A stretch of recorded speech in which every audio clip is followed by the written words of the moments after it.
살아있는 말씀 우리 함께 보도록 하겠습니다.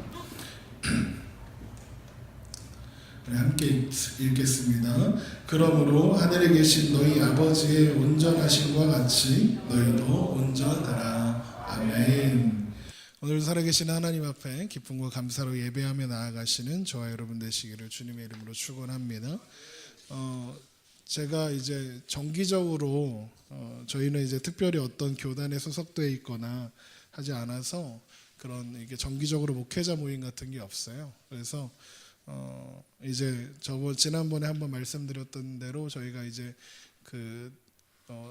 대한예수교 장로회 대신 측으로 이제 교회가 가입하게 되어서 또 저도 여기 장로교회 목사가 어떻게 하다 보니까 되었는데 지금 진행 중이고요. 어쨌든 그 말씀을 드리려는 게 아니라 그래서 이제 그런 정기적인 목회자 모임이나 뭐 교단 모임이나 이런 게 없다 보니까 목회자들 간의 교제가 좀 필요하다고 느껴서 그렇게 해서 만난 사람들이 누구냐면 제가 군대를 다녀와서 첫 학기에 같이 기숙사 생활을 했던 4명의 신학생들이 있었습니다. 저를 포함해서요.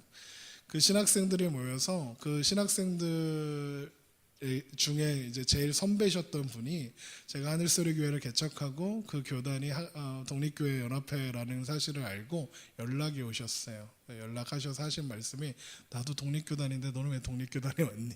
라고 하시면서 이제 어떤 동질감과 그래서 우리 만납시다 해서 만나게 되었는데 그 만남을 할 때 그러면 우리 같이 기숙사 살았던 그 사람들 우리 오랜만에 연락해서 한번 모아볼까 해서 모임이 시작되었고요. 그래서 이 모임이 참 재미있는 게 어떤 사람은 지금 5명의 목회자들이 모이고 있는데요. 독립교단 목사님도 계시고 감리교 목사님, 장로교 목사님, 순복음 목사님까지 계십니다. 다 같은 신학교에서 같이 공부를 한 사람들이 다채로운 교단에서 목회를 하고 계시고 다 하늘소리 어떤 분은 이제 저희 하늘소리교처럼 이제 시작해서 교회 건축까지 하시고 이렇게 계시는 분도 계시고 또 어떤 분은 수원에서 이제 하시는 분도 계시고 천안에 있고 청주에 있고 막 이렇습니다. 그래서 그런데 저희가 그냥 이제 그렇잖아요. 목사들이 모이면 무슨 얘기할 것 같으세요? 그냥 사는 이야기 하는 거거든요. 사는 이야기 하는데 이제 제가 어떤 주제에 대해서 되게 심도 있게 이야기를 하곤 합니다. 그래서 첫 번째 주제가 뭐였냐면 은혜였습니다. 우리가 구원받으려면 내가 할 수 있는 일이 있느냐. 내가 구원을 받을 때 내가 무엇을 해야 구원받을 수 있느냐. 그래서 내린 결론이 우리가 할 수 있는 것은 아무것도 없다. 하나님의 은혜로 믿음을 주셨고 하나님의 은혜로 우리를 선택하셨고 하나님이 그래서 우리로 하여금 구원받게 하셨다. 그러니 우리가 할 수 있는 일 아무것도 없다가 첫 번째 결론이었습니다. 모두가 동의하고. 그런데 이러다 보니까 두 번째 질문이 생긴 거예요. 그게 뭐냐면 그러면 우린 이제 뭐 해야 돼요? 라는 질문이에요. 은혜로 구원을 받았으니 그래서 은혜로 구원받았으니까 그 구원받은 자에 합당하게 살아야 하지 않겠습니까? 그런데 우리가 매번 내리는 결론이 뭐였냐면 그거 우리 못한다였습니다. 너의 능력으로 나의 힘으로 그거 못한다가 결론이었습니다. 그래서 지금 이제 저희들끼리 만나면 하는 토론의 주제가 그거예요. 무엇을 해야 하고 어떻게 사는 것이 그리스도인으로 사는 것인가. 그래서 좀 극단적으로는 아무것도 하지 마라. 어차피 네가 하는 건 다 죄다. 이런 생각도 있고 그래도 경건을 위하여 우리가 훈련하고 해야 한다라는 이야기도 있고 여러 가지 복합적인 이야기들이 진행이 되지만 늘 결론은 하나로 모아지게 되더라고요. 은혜 아니면 우리는 살 수 없다는 이야기가 결론이었습니다. 그렇게 고민하다가 이제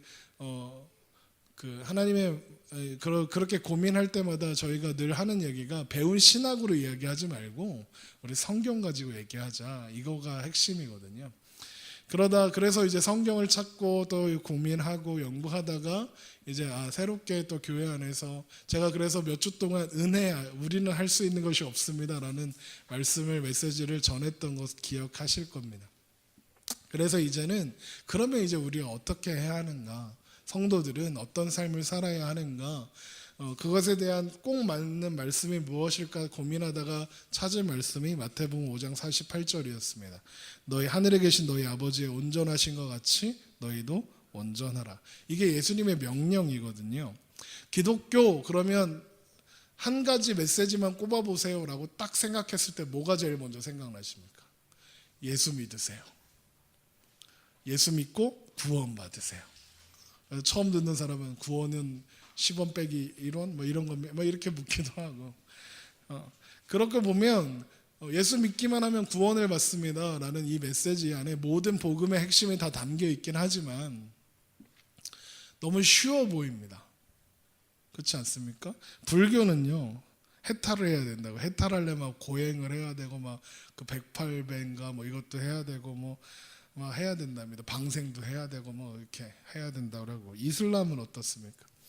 이슬람교에 대해서 제가 잘 몰랐는데 그 동네에서 전도하다가 만난 이슬람 친구가 있어요. 터키 출신의 노동자인데 이 친구는 어떻게 친해졌냐면 제가 이제 전도 마치고 돌아오는데 이 사람이 쪽지 하나를 들고 차 앞에서 막 고민하고 있는 겁니다. 이 동네 목사가 오지랖이 되게 넓어서요. 고민하고 막 고통스러워하는 모습을 그냥 두고 볼 수가 없어서 헤이 그 사람도 영어를 못하고 저도 영어를 못하고 그 사람 한국말을 잘 못하고 막 이렇게 하는 겁니다. 그래서 도와줄까요? 라고 했더니 도와달라는 겁니다.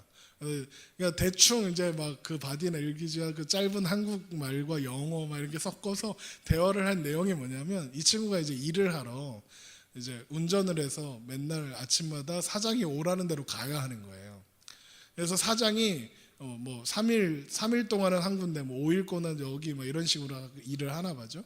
그래서 그때마다 이제 주소를 적어준다는 거예요, 한글로. 근데 이 친구가 그걸 내비게이션에 찍어서 가야 될 거 아닙니까? 근데 이 한글이 이해가 안 되는 거예요. 그러니까 내비게이션은 찍지를 못하는 거예요. 똑같이 치면 되는데 한글을 모르니까 이게 찍지를 못하니까 이것 좀 찍어달라고. 그게 핵심이었습니다. 그래서 내비게이션 찍어주다가 그래서 이제 한 2, 3일에 뭐 어떨 때는 일주일에 한 번씩 이 친구가 새로운 주소를 찍어야 할 때면 저를 기다려요, 교회 앞에서 이렇게. 이렇게 교회 앞에서 기다리고 그 트럭 주차해놓고 기다리는 거죠. 그러니까 제가 이제 전도하고 몇 시쯤 오는 걸 아니까 늘 만나니까 기다리는 거예요. 그래서 아무튼 그 친구랑 이제 그 찍어주면서 막 궁금한 거 막 물어봤어요. 야, 이슬람은, 그래서 한국말이 조금씩 늘고 있으니까 이슬람은 어떻게 해야 구원받아? 이게 제일 궁금했습니다. 그랬더니 순교하면 직방이라는 거죠. 순교하면 무조건 구원받는데요. 순교하면. 순교. 그래갖고 이 친구가 하는 말이 이거예요. 그래갖고 그 미친놈들이 자꾸 그러는 거라고, 그러는 거예요. 그래서 너도 이슬람인데 그렇게 말하면 안 되지. 나는 그렇게 열심히는 안 해. 막 이렇게 얘기하더라고요. 그러면서 막 하는 얘기가 지킬 게 엄청 많다요. 그래서 하루에 5번씩 메카를 향해 절을 해야 한다는 거, 이거 들어보셨죠? 그리고 매월 12월이면 라마단이라고 해서 해가 있는 동안에는 한 달 동안 금식해야 한대요. 여러분 생각해 보세요. 해가 있는 동안에 그러니까 깜깜해지면 먹을 수 있어요. 하지만 낮 시간 동안 쪼리쪼리 굽는 게 얼마나 힘듭니까? 그러니까 그래요. 그러면서 자기는 메카에 절하는 거 그거 안 한대요. 그거 너무 힘들대요. 그거 하려면 이렇게 챙겨갖고 다녀야 하는 게 많은데 그 트럭인데 트럭 의자를 이렇게 눕혀서 보여주면서 나 이거 있긴 있는데 너무 힘들어. 야, 솔직히 일하면서 이걸 어떻게 하니? 아무튼 막 그렇게 하는 겁니다. 우리나라 사람들이 유독 좋아하는 유대교가 있어요. 우리나라 사람 왜 그런지 모르겠는데 유대인들 되게 좋아해요. 유대교는요, 구약 성경에만 지켜야 하는 율법이 613개입니다. 그러니까 우리가 아는 건 10계명 하나뿐이지만 그거 다 지켜야 됩니다. 그런데 거기에 그 613개의 율법 조항을 더 잘 지키기 위해서 만든 게 미시나라는 게 있어요. 그것도 다 지켜야 됩니다. 미시나가 너무 어려우니까 그거 좀 잘 가르치려고 만든 게 탈무드예요. 탈무드 들어보셨죠?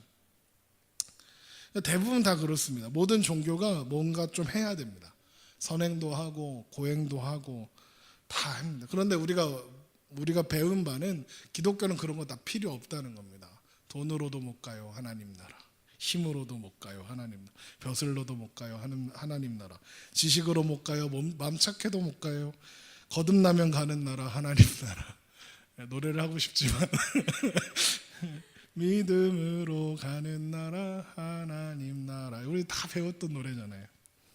그래서 믿음이 중요하고 은혜가 중요합니다. 내 힘으로 내 자격으로 구원에 이룰 수 있는 사람은 아무도 없고, 그리고 우리가 그렇게 배웠고 우리는 그렇게 믿고 있습니다. 그런데 예수님께서 지금 오늘 말씀에서 하시는 말씀이 뭐예요? 너희는 온전해야 한다는 거죠. 하나님의 법을 버리면 안 된다고 이야기하세요. 오늘 본문의 17절을 한번 보세요. 5장 17절. 마태복음 5장 17절. 예수님께서 되게 충격적인 말씀을 하세요. 제가 읽겠습니다. 내가 율법이나 선지자를 폐하러 온 줄로 생각하지 말라. 폐하러 온 것이 아니요 완전하게 하려 함이라. 여기 율법이나 선지자는 토라, 모세 오경과 선지서들을 이야기하는, 구약 성경을 이야기하는 건데요. 구약 성경을 폐하러 온 것이 아니다. 완전하게 하려 한다. 18절. 진실로 너에게 이르노니 천지가 없어지기는 율법의 1.1획도 결코 없어지지 아니하고 다 이루리라. 그러므로 누구든지 이 계명 중에 지극히 작은 것 하나라도 버리고 또 그같이 사람을 가르치는 자는 천국에서 지극히 작다 일컬음을 받을 것이요 누구든지 이를 행하며 가르치는 자는 천국에서 크다 일컬음을 받으리라. 율법을 폐하러 오신 것이 아니라 율법을 완성하러 오셨대요. 1.1획도 없어지지 않고 다 이루신대요. 여기서 1.1획이라는 말은 뭐냐면 히브리어, 그러니까 구약 성경을 기록한 히브리어 중에 그 요드라는 알파벳이 있는데 그게 어떻게 생겼냐면 우리 쉼표처럼 생겼어요. 이렇게 생겼거든요. 그래서 요거를 빼먹으면 큰일 나요. 이렇게 단어들이 막 뒤죽박죽이 되고 막 하는 그런 단어인데, 그런 알파벳인데, 그거 하나, 그 작은 글자 하나라도 없어지지 않고 다 성취된다는 말씀이죠. 그러니까 예수님께서 말씀하시는 게 뭐냐면 더 완벽하게 지켜야 한다고 이야기하는 거죠. 그러면서 더 심각한 말씀이 등장해요. 5장 20절을 한번 보세요. 내가 너희에게 이르노니 너희 의가 서기관과 바리새인보다 더 낫지 못하면 결코 천국에 들어가지 못하리라. 서기관과 바리새인들이 어떤 사람들입니까? 율법을 그 누구보다도 완벽하게 지켰던 사람들이잖아요. 그 사람들보다 어떻게 더 낫습니까? 구약의 율법 613개를 다 지켜야 하고 거기에 미시나까지 더하면 율법이 엄청나게 많아요. 예를 들면 안식일 하면 성경에는 그날 일하면 안 된다 이 정도만 돼 있잖아요. 근데 사람들이 궁금한 거예요. 그러면 안식일에 일하지 않는 건 뭐지? 그래서 거기에 만든 규칙이 미시나에 49가지나 있어요. 그 세부 사항이 있어요. 49개. 그러면 614 곱하기 50 그러면 어마어마한 거잖아요. 그러면 이거 다 지켜야 구원받. 지금 예수님이 뭐라 하셨어요? 서기관과 바리새인보다 더 낫지 못하면 결코 천국에 들어가지 못하리라. 그러면 믿음으로 가는 나라 하나님 나라는 무슨 소용이에요? 예수님이 왜 이런 말씀을 하시는 걸까? 이게 무슨 의도를 가지고 무엇을 우리에게 가르치시려고 하시는 걸까? 우리 보통 어떤 규칙을 지켜라 그럴 때 우리가 제일 많이 하는 기준이 뭔지 아십니까? 너는 지키냐 이거잖아요. 그렇죠? 예수님한테 그거 질문해 볼게요. 예수님은 지키셨어요? 아니. 보세요. 예수님이요 엄청 많이 오기신 적이 많으세요. 안식일에 제자들이 미리삭을 뜯어 먹었는데 그거 타작했다는 거고 그거 일했다는 뜻이거든요. 근데 예수님이 그거 뭐라 안 하세요. 안식일에 병 고치면 안 되거든요. 그 계명 어긴 거예요. 근데 병을 고치셨어요. 굳이 예수님이요 안식일에만 그런 거 하세요. 안식일을 일부러 어기려고 하는 것처럼 행동하세요. 예수님께서요. 또 유대인들에게 정결법이라는 게 있거든요. 정결법의 핵심은 뭐냐면 죄가 자기 몸에 들어오면 안 되잖아요. 그래서 나가서 돌아다니다가 손 같은데 죄가 묻으면 안 되잖아요. 그렇죠. 그래서 집에 들어오면 손을 씻고 먹는 겁니다. 근데 예수님이 뭐라고 하시는 줄 아십니까? 입으로 들어가는 것이 사람을 더럽게 하는 것이 아니라 입에서 나오는 그것이 사람을 더럽게 한다 하면서 안 씻어도 된다 그러시는 거예요. 야, 입으로 들어가는 게 죄를 짓는 것이 아니라 거기에 네 입에서 나오는 게 다 죄야 라고 하시는 거죠. 1.1획을 안 지키셨어요. 예수님도요. 그러면 예수님께서 일점매력도 없어지지 않겠다, 율법을 완전하게 하신다, 이 말씀은 무슨 뜻일까요? 그건 예수님께서, 하나님께서 우리에게 율법을 주신 이유, 목적, 그걸 주님께서 이루시려 하신다라는 뜻인 거예요. 그러니까 지금 안식일로 예를 들어서 말씀드려보면, 하나님께서 창조하시고 안식하시면서 거룩하고 복된 날로 주셨죠. 그리고 그 날을 쉬면서 거룩하고 복된 날로 즐기라는 이야기예요. 행복하라고 주신 날이거든요. 처음에는 유대인들도 그런 정신으로 안식일을 지켰겠죠. 그러다가 어떻게 하면 더 거룩하게, 어떻게 하면 더 잘 지킬 수 있을까 생각해서 만든 게 49개인 거예요. 그래서 안식일에 그 49개를 안 하면 완벽해 라고 생각해서 했는데, 나중엔 어떻게 된 거냐면 그 율법의 조항만 남은 거예요. 안식일의 의미, 안식일을 주신 하나님의 깊은 뜻, 이런 건 다 사라지고 안식일의 조항만 남은 거예요. 예를 들면 이런 거예요. 안식일에 1km 이상 걸으면 안 되거든요. 그럼 일한 거예요. 그럼 어떻게 해요? 1km 이상 가야 할 때가 있을 수 있잖아요. 가다가 쉬면 돼요. 쉬어. 그리고 또 1km를 가. 또 쉬어. 여러분, 냉장고를 여는 건 일이에요. 이해되세요? 그래서 냉장고 여는 알바생들이 있어요. 병 고치는 건 의사의 일이잖아요. 그래서 병 고치면 안 돼요. 근데 사람이 막 응급해서 막 죽으려고 하면 어떻게 해요? 살려내야 될 거 아니에요. 그래서 살리는 건 괜찮아요. 근데 고치면 안 돼요. 그게 뭐예요? 안식일이 복된 날이 아니라 죄짓기 더 쉬운 날이 돼버린 거예요. 예수님께서 하신 일이 뭐냐면, 하나님께서 우리에게 율법을 주신 이유가 무엇인지 알으라는 거예요. 회복하고 위로하고 우리에게 평화와 기쁨을 주시기 위해서 주신 날인데, 너희 지금 안식을 누리고 있니? 라고 질문하시면서 안식일에 사람 고치시는 거예요. 또 정결법도 보면 먹는 음식과 못 먹는 음식이 있죠. 레위기에 보면 새김질하지 않거나 굽이 갈아지지 않은 것을 먹으면 안 된다고 합니다. 그 대표가 돼지고기예요. 돼지고기 먹으면 안 돼요. 큰일 났죠. 제가 삼겹살 얼마나 많이 사랑하는데 그거 먹으면 안 된대요. 마카비서, 유대인들의 경전인데 거기 보면 BC 기원전 167년쯤에 안티오쿠스 왕이라는 사람이 유대교를 말살하려고 유대인들을 세워놓고 돼지고기를 막 먹였대요. 안 먹으면 죽어요. 그런데 어떤 그 7명의 아들이 있는 집이 있었는데, 이 7명이 단체로 돼지고기 안 먹겠다 하니까 혀를 뽑고 산채로 물에 삶아서 죽였대요. 그걸 보면서 그 어머니가 하나님을 찬양하면서 이런 모습이 그 마카비서에 기록되어 있다고 하거든요. 그런데 여러분, 돼지고기 드세요, 안 드세요? 네? 안 드세요? 네, 그런 분들 계시죠? 먹어요. 왜 먹을까요? 맛있으니까. 맛있어서 먹는 것도 있지만 그게 중요한 것이 아니라는 걸 알았잖아요. 권사님도 돼지고기를 율법 때문에 안 드시는 거예요? 아니잖아요. 먹는 것에서조차 구별된 삶을 살으라고 하나님이 그 정결법을 주신 것, 그리고 그 정결법이 너희 몸을 하나님이 기뻐하시는 산 제사로 드려라로 완성되었다는 것을 알기 때문에 그런 거예요. 예수님의 말씀에 의하면 돼지고기가 더러운 겁니까? 우리 마음이 더러운 거예요. 만물보다 거짓되고 심히 부패한 것은 마음이라 누가 능히 이를 알리오마는 예레미야 17장 9절에 있는 말씀이에요. 우리 마음을 정결해야 하는 거라고 주님께서 가르쳐 주시는 거예요. 그 마음을 정결하게 하려면 예수님이 십자가에 죽으셔야 한다는 걸 알려주시는 거예요. 그래서 예수님이 지금 말씀하시는 건 뭐냐면, 율법이 가지고 있는 정신들을 너희가 알아야 한다. 하나님이 주신 목적과 이유가 있다. 그 하나님이 주신 의도대로 살아라. 그걸 예수님께서 말씀하시는 거죠. 그럼 하나님께서 우리에게 율법을 주신 의도가 뭘까요? 두 가지입니다. 첫 번째는 우리가 죄인인가를 깨닫는 거예요. 얼마나 죄인인가를 깨닫는 거예요. 그러니까 예를 들면 이런 거예요. 율법은 엑스레이 같은 거예요. 우리 몸을 비추는 거죠. 그러면 율법의 빛이 쪼이니까 이렇게 우리의 몸 안에 있는 모든 그 죄들이 드러나는 거죠. 병들이 드러나고. 그런데 율법이 죄를 고칠 수 있습니까? 엑스레이가 병을 못 고치잖아요. 그것처럼 죄를 치료하지는 못해요. 그래서 십자가가 필요했던 거예요.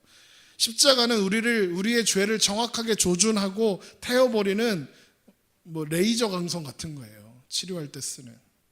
그래서 율법은 십자가로 완성되는 거예요. 율법의 다른 기능은 우리가 의로운 삶을 살게 하는 거예요. 구역에 있는 그 율법들을 이렇게 나누면 크게 두 개로 분류가 되는데, 하나는 의식법과 제사법 같은 것들, 하나는 시민법, 도덕법이에요. 의식법은 성전, 제사, 절기, 정결, 예식 이런 거죠. 이 의식법들은요, 예수님께서 십자가에서 완성하셨어요. 구약의 성전과 제사와 모든 의식법들은 단 한 분 예수 그리스도를 향하는 상징이고 모형이었거든요.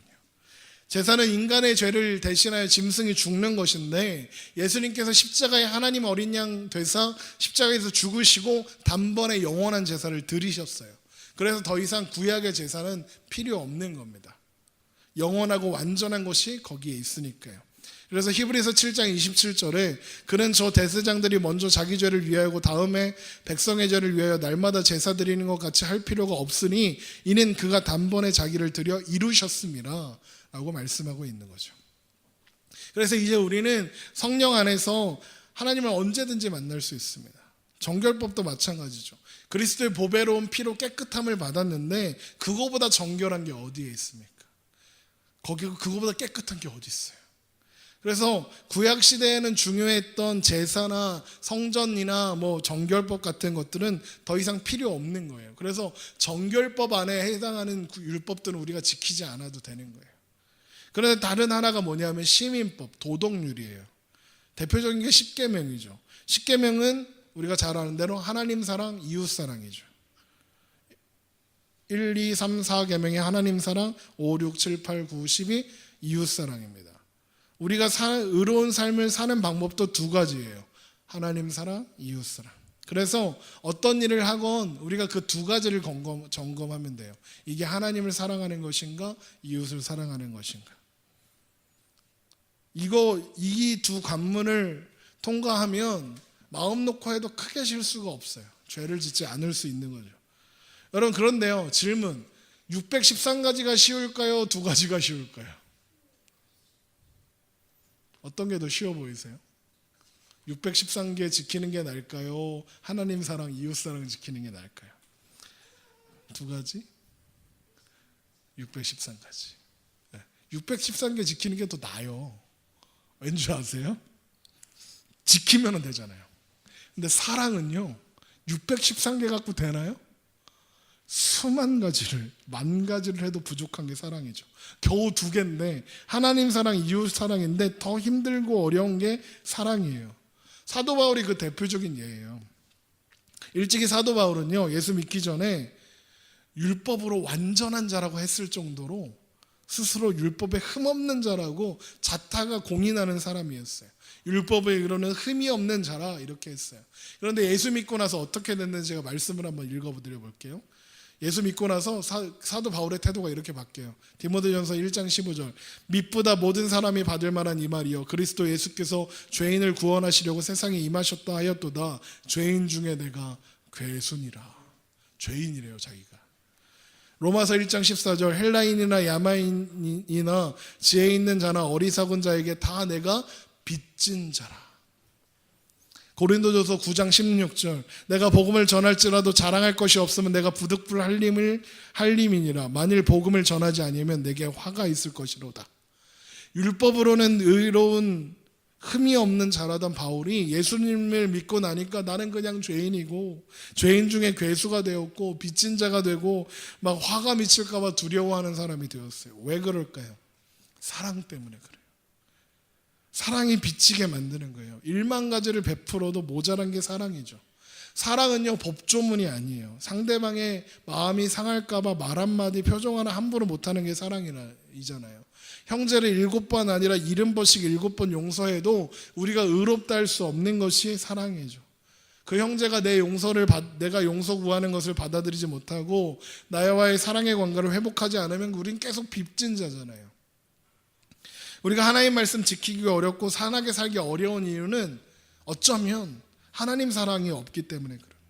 사랑이 없으면 다 짐이에요. 버스 타고 가는데 뒤에 앉은 청년이 무슨 식당에서 아르바이트를 하나 봐요. 그런데 이 친구가 하는 말이 가관이에요. 이놈의 식당 장사 겁나 잘 돼. 힘들어 죽겠어.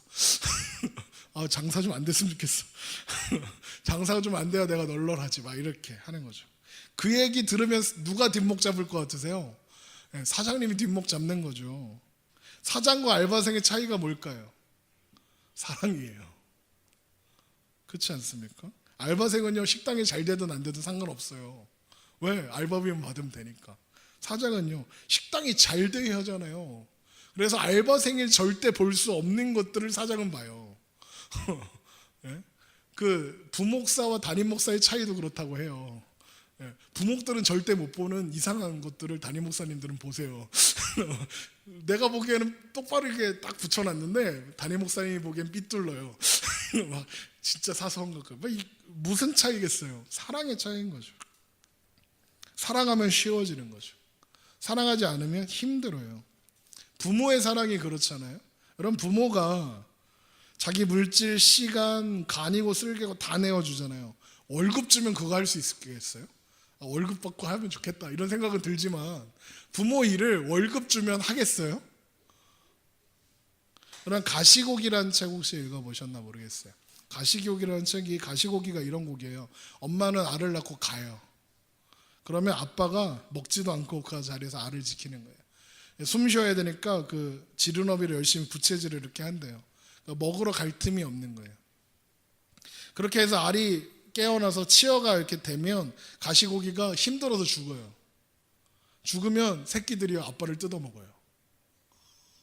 그게 가시고기의 삶인데 그 아빠의 사랑을 표현한 소설로 이렇게 가요. 어떤 가난한 시인 아빠가 있어요.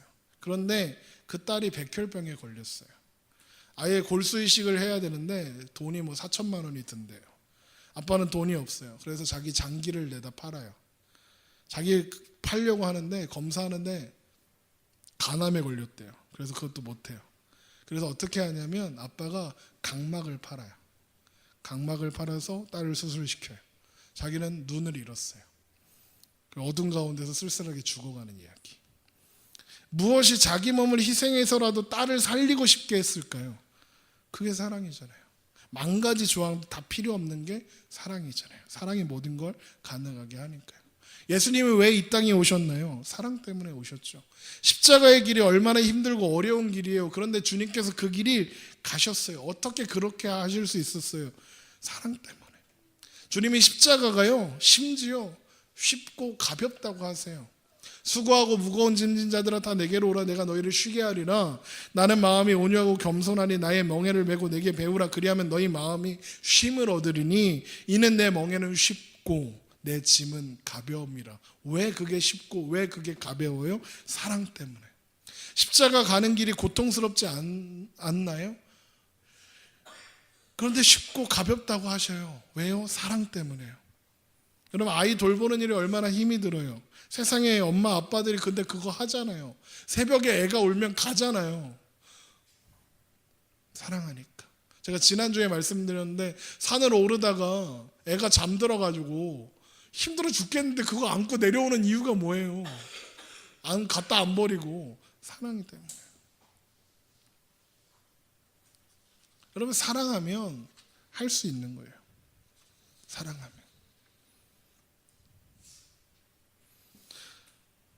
하나님을 사랑하면 율법이 짐이 아니에요. 하나님을 사랑하면 하나님을 지키라고 하는 것들이 짐이 아닐 수 있는 거죠. 사도 바울은 이웃 사랑에 대해서 또 이렇게 말씀해요.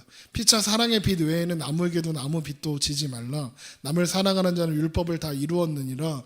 간음하지 말라, 살인하지 말라, 도둑질하지 말라, 탐내지 말라 한 것과 그 외에 다른 계명이 있을지라도 내 이웃을 내 자신과 같이 사랑하라 하신 그 말씀 가운데 다 들었느니라. 사랑은 이웃에게 악을 행하지 아니하나니 그러므로 사랑은 율법의 완성이니라.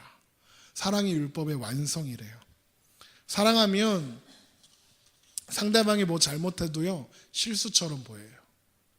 얘가 원래 잘하는 앤데 실수한 거야.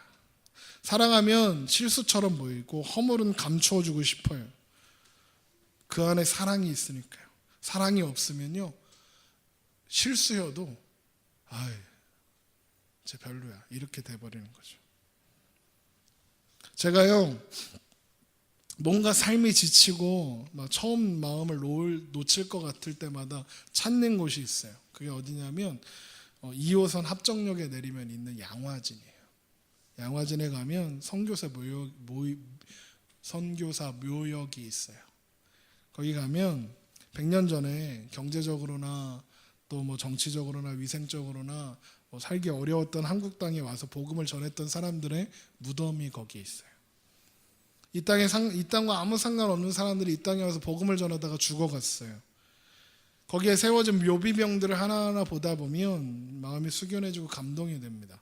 루비 캔드릭 선교사, 사실 잘 모르는 사람이에요. 이 사람이 근데 여자의 몸으로 이 땅에 찾아와서 8개월 만에 병으로 순교했어요. 그녀가 이 땅에 묻히면 묘비병에 뭐라고 써 있었냐면, 내게 줄 수 있는 1000번의 생명이 있다면 나는 그 1000번의 삶을 이 땅을 위해 바치겠다. 조선을 위해 바치겠다. 1885년에 왔다가 1890년에 순교한 헤론 선교사라는 분이 계세요. 그분은 하나님의 아들이 나를 사랑하시고 나를 위해 자신을 주셨다라고 했고요. 대한매일신보라는 신문을 만들어서 한국을 알리고 한국 독립을 위해서 헌신했던 헐버트라는 선교사님은 나는 웨스트민스터 사원에 묻히기보다 한국에 묻히기를 원하노라, 이렇게 했습니다. 그뿐만 아니라 제가 더 감동적으로 보는 묘비들이 있는데요. 그게 뭐냐면 언마크드라고 써져 있는 무덤들이 잔뜩 있어요. 누구 무덤인지 모르겠다는 뜻이거든요. 이름 없이 빛도 없이 수많은 선교사들이 그곳에 묻혀 있어요. 그리고 한쪽 구석에 가면 눈물 없이는 볼 수 없는 작은 묘비들이 서 있어요. 어른들의 묘비와는 비교할 수 없을 정도로 작은 묘비들이 있어요. 아이들의 무덤이. 그 사람들은 자신들의 아이를 이 땅에 묻으면서 무슨 생각을 했을까요? 그들이 그렇게 할 수 있었던 이유가 무엇일까요? 사랑 때문이라는 거죠. 그들이 하나님의 사랑을 알고 그 사랑을 전하고 싶었고, 그 사랑으로 이 땅을, 영원한 생명을 얻길 바라는 그 마음으로 이 땅을 사랑해서 이 땅으로 향하게 했던 거예요. 그래서 예수님은 내가 너희에게 이르노니 너희 의가 서기관과 바리새인보다 더 낫지 못하면 결코 천국에 들어가지 못하리라 하셨던 거예요. 왜요? 우리의 의는 사랑으로부터 시작되는 거니까요. 우리의 의는 서기관과 바리새인들의 의보다 더 나을 수밖에 없어요. 왜냐하면 예수께서 우리를 사랑하사 그의 피로 우리를 정결하게 하사 우리를 의롭게 하셨거든요. 우리의 의는 없고 그리스도의 의가 우리의 의가 되니까요. 우리의 누구더기 같은 더러운 죄의 옷이 예수님이 가져가시고 예수님께서 순결한 옷을 입혀주셔서 우리로 의롭다 하시기 때문에, 그게 죄사함의 은혜고 그게 칭의의 은혜잖아요. 믿음으로 의롭다함을 받았다는 것만으로도 우리의 의는 충분히 서기관과 바리새인들의 의보다 더 나은 의예요. 우리가 서기관과 바리새인들보다 더 나을 수 있는 이유는 사랑받았기 때문이고 사랑할 수 있기 때문에 그래요. 우린 믿음으로 구원받습니다. 그러나 믿음은 출발이에요. 도착점이 아닙니다. 주님이 이런 거예요. 우리가 원래 왕자였는데 그거 모르고 어떻게 막 이렇게 난리통에 도망가다가 거지가 된 거예요. 거지가 돼서 저기서 살고 있는데 왕실에서 나를 찾아온 거죠. 나를 찾아와서 야, 너 왕자야. 너 공주야. 네, 제가요. 이리 와. 왕궁에 데려와요. 데려와서 너 왕자야, 너 공주야 하시는 거예요.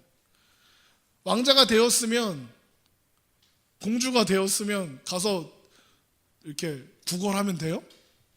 안 되죠. 거지의 행동을 버려야 하는 거죠. 왕자다워져야 하잖아요. 그걸 성화라고 하는 거예요.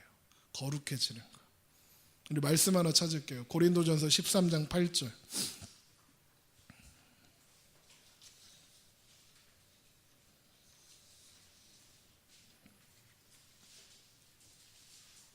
고린도전서 13장 8절.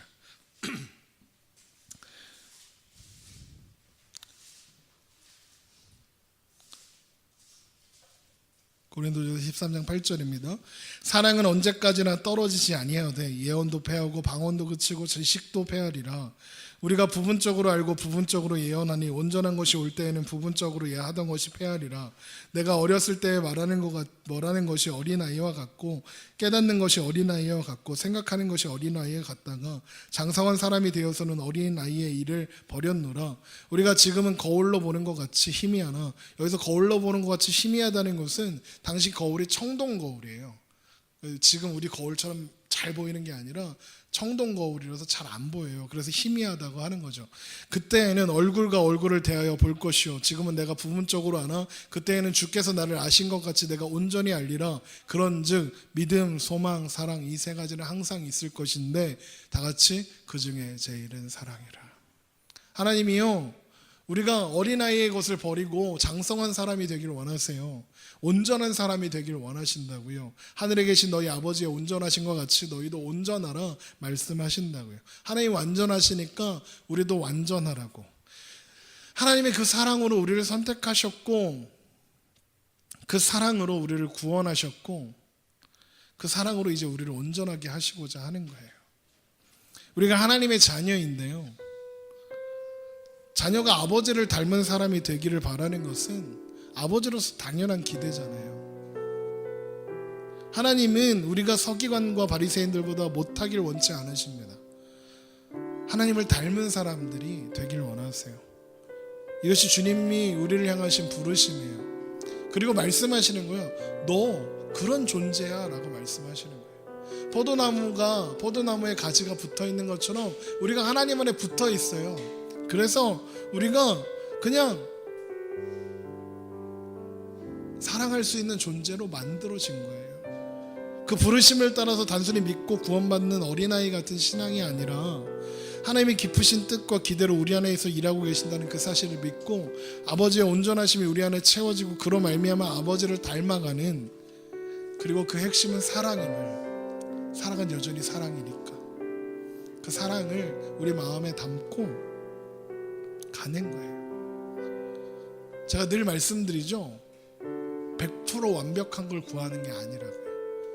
우리가 자녀에게 100% 완벽한 걸 기대하나요? 우리가 우리 자녀에게 기대하는 건 뭐예요? 훌륭한 사람 되는 거잖아요. 훌륭한 사람 되는 길을 가는 거잖아요.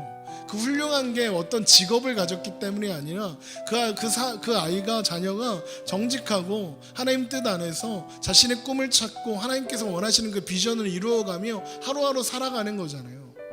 그걸 통해서 그 아이에게 꿈을 이루고 그로 말미암아 하나님 나라가 확장되는 일들이 일어나는 거잖아요. 그런데 그때 자녀가 실수하고 넘어지면 우리가 역시 못난 놈 이렇게 합니까? 격려하고 손을 붙잡아서 같이 이끌어 가잖아요. 그거예요. 하나님 우리에게 사랑해라, 하나님 우리에게 온전하라 하시는 그 말씀은 뭐냐면, 너 온전하지 못하면 벌 받을 줄 알아, 이 말씀 하시는 게 아니라 같이 가자는 거예요. 내가 너를 온전하게 만들 테니까 내 손을 붙잡고 따라오라는 거예요. 너희도 온전하라 하신 그 말씀, 그 사랑이 우리 안에 있고 그 사랑이 우리를 온전하게 만들 것을 기대하고 소망하며 나아가는 저와 여러분 되시기를 주님의 이름으로 축원합니다. 우리 함께 찬양합시다.